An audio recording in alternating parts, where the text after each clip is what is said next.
27.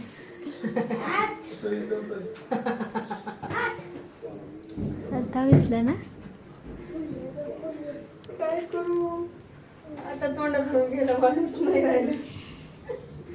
पप्पाला गणपती किती तारखेला आले ते माहित नाही. अहो काल तर आलेत गणपती, परवा नाही आले. ग बस तर घाल ना. आज दुसरा दिवस आहे. आज ना वैताग देतात ना तुमच्यामुळेच. बाप अरे म्हणते घरात कवा आले. एका चढ एक आणि बापा चढली एक. वा वा वा वा वा. ही म्हणते घरात कवा आले. काल आलेत ना का आज घरात गणपती बसले किती तारखेला. बसले 27 ला. हा मग काय परवा आले 3 दिवस झाले. जेवताना जे मग